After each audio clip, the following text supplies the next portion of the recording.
वो जो देख नहीं पाती थी मगर सबका दिल देख लेती थी, एक अनकही नेकी की दास्तान। कहानी की शुरुआत। जिंदगी में कुछ काम ऐसे होते हैं जिन्हें करने का सुख उन्हें बताने से कहीं ज्यादा होता है।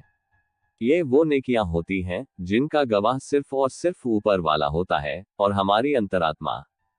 मैं एक सामान्य सी युवती हूँ, रोज की तरह ऑफिस से पैदल घर जा रही थी।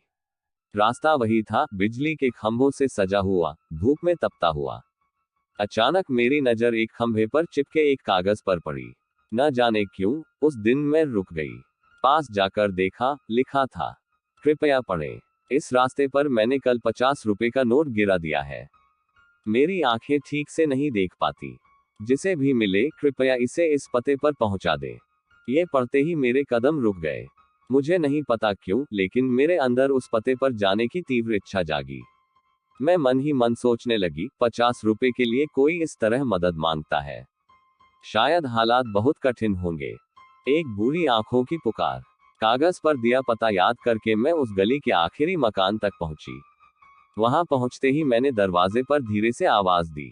कुछ पल बाद दरवाजा चरमराया और एक बुजुर्ग महिला, जिनकी उम्र लगभग 80 के आसपास रही होगी, लाठी के सहारे बाहर आई।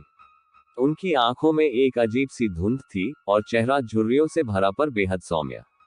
मैंने नम्रता से कहा, माँ जी, मुझे रास्ते में 50 रुपए का नोट मिला। शायद ये आपका है, इसलिए आपके पास लेकर आ गई। ये सुनते ही वह माँ रोने लगी। उनके आंसू थम नहीं रहे थे। बेटी, उन्होंने कहा, आज तक 50 से भी ज्यादा लोग 50 रुपए लेकर आ चुके हैं।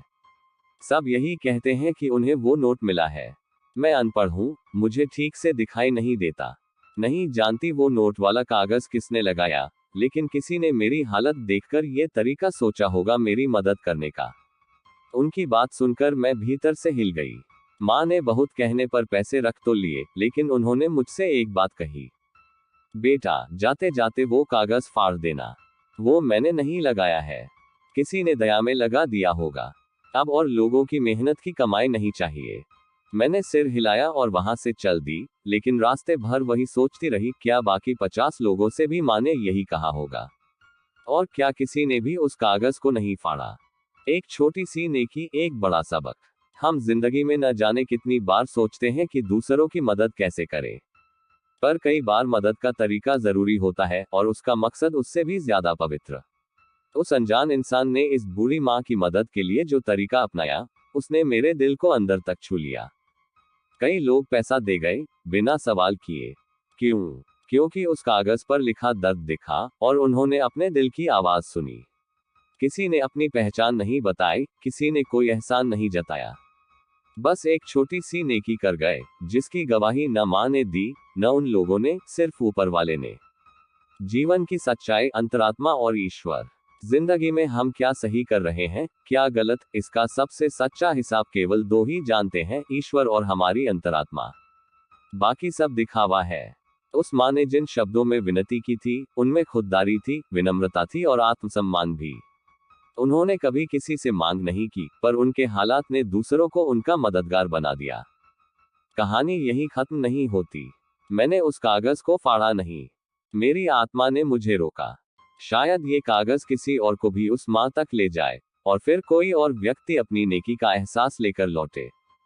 नेकी करने के तरीके बहुत हैं। नेकी करना मुश्किल नहीं है, बस उसके लिए नियत और नजरिया चाहिए। कोई किसी की चुपचाप मदद कर रहा हो, तो उसे पब्लिसिटी की जरूरत नहीं होती।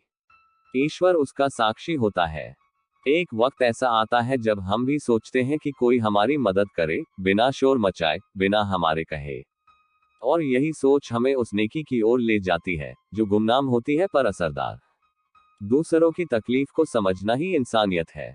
आज की दुनिया में जहां लोग अपने फोन में डूबे रहते हैं, वहां एक कागज पढ़ना, समझना और फिर उस पर अमल करना, ये खुद में बहुत बड़ी बात है।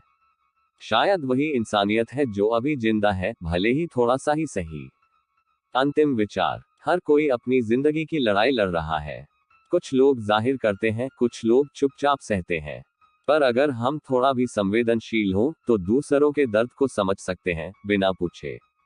इस बूढ़ी माँ की कहानी हमें सिखाती है कि नेकी कभी भी छोटी नहीं होती, और उसे करने के लिए कोई बड़ा मंच नहीं चाहिए, सिर्फ एक सच्चा दिल चाहिए।